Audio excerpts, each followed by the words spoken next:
जाहिर है हिंदुस्तान के पास पूरा अधिकार है कि वो ये तय करे कि फेज 2 क्या होगा और कब होगा, फेज 3 होगा तो क्या होगा और कब होगा। और 10 बजे इसको लेकर एक प्रेस कॉन्फ्रेंस भी होने वाली है जिसमें बताया जाएगा आधिकारिक रूप से कि अभी तक क्या किया गया है, कैसे अचीव किया गया है और आगे क्या किया जाने वाला है। गौरव आर्या स्टूडियो पहुंच रहे हैं। Good morning sir. Har Har Mahadev, Har Har Mahadev. Absolutely hi sir, hi. बिल्कुल बिल्कुल बिल्कुल। तो कल जब हम प्रतिशोध शाम को आपके साथ कर रहे थे तो आपको लग रहा था कि आज रात कुछ होने वाला है, वैसे तो हर दिन लग रहा था ये। हाँ, लेकिन मैं आपको एक बात बताऊं, अब सोचिए कि सरकार ने किया क्या। ये अटैक बड़ी बात नहीं है, ये तो एक चीज है जो कि एक बहुत बड़ा हमला हो गया।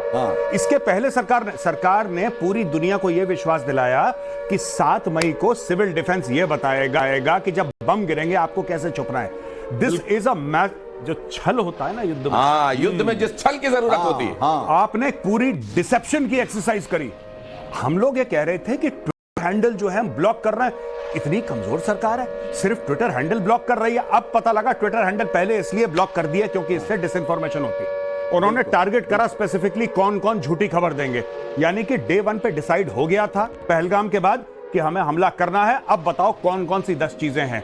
लोग ये कह रहे थे मीटिंग पे मीटिंग करे जा रहे हैं, यार अटैक कब होगा? मीटिंग इसीलिए की जा रही थी। ये तो बात की बात है। इसके पहले प्रॉपर डिसइंफॉर्मेशन एंड आप ये कह दीजिए कि पूरा इंफॉर्मेशन वॉरफेयर का प्लेटफॉर्म तैयार किया गया, वहां पे। मतलब ये जाके इसमें गौरव, मैं आपसे जानना चाहूंगा कि अभी ये कहा जा रहा है कि ये जो है ऑपरेशन सिंदूर का फेज 1 है। फेज 1, ये चैप्टर 1 है। ये तो चैप्टर 1 यानी कि ये ट्रेलर है, मतलब पूरी फिल्म आनी बाकी है। अभी पूरी फिल्म आनी बाकी है। कारण ये है कि अब भारत चुपचाप बैठेगा कुछ दिन। अच्छा, कुछ आप देख लीजिएगा। अब इसका 72 घंटे के अंदर या कुछ ऐसे ही पाकिस्तान रिस्पॉन्ड करेगा, क्योंकि पाकिस्तान को शक्ल दिखानी है। आपने बड़ी बात कर दी ना, न्यूक्लियर मार देंगे, ये मार देंगे, ऐसा कर देंगे, बगलियार डैम पे अटैक कर देंगे, ये सारी की सारी चीजें इनकी थी ना, इंडस वाटर ये कर देंगे। अब इंडिया वेट करेगा and then India will go up the escalation ladder. देखिए, यही बालाकोट की कमी रह गई। 300 जैशे मोहम्मद के लोग आपने मारे, लेकिन जब पाकिस्तान ने रिस्पॉन्ड करा, आपने बोला ठीक है साहब, आपका हमारा खत्म हो गया, हमें जो करना था कर लिया। नहीं, इस बार भारत ने बोला है कि एस्केलेटरी लैडर जो है, हमने अटैक करा, अगर तुम करोगे तो फिर दुगनी क्षमता से तुम्हें ठोकेंगे।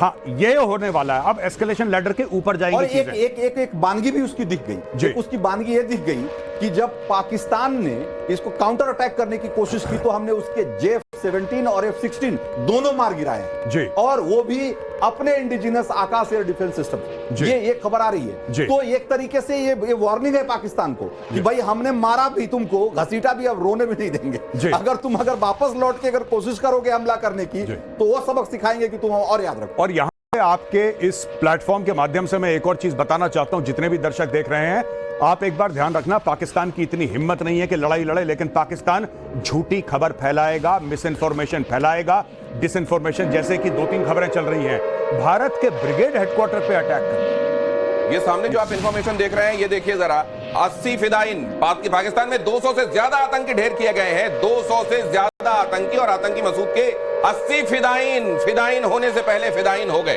अब अपनी बात कहिए।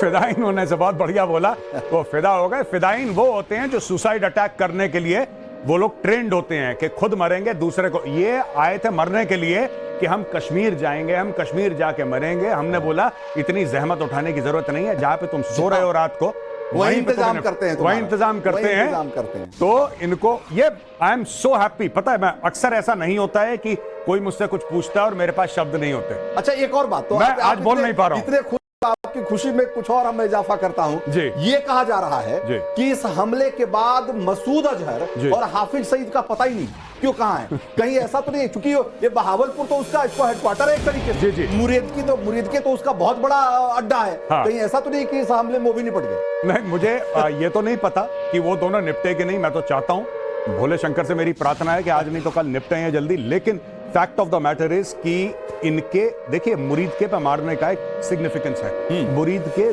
दिल है लश्कर तैयबा, बिल्कुल, सिर्फ हेडक्वार्टर नहीं है। मुरीद के दिल है लश्कर तैयबा का। अगर आप ये कहते हैं लश्कर को कि बेटा मुरीद के पहुंच सकते हैं, मौलाना मसूद अजहर का हेडक्वार्टर कहां है? That is Bahawalpur. वो कहीं पे भी हो, वो इस्लामाबाद में रह रहा हो, लाहौर में रह रहा हो, वो अलग बात है। उसका दिल है वो।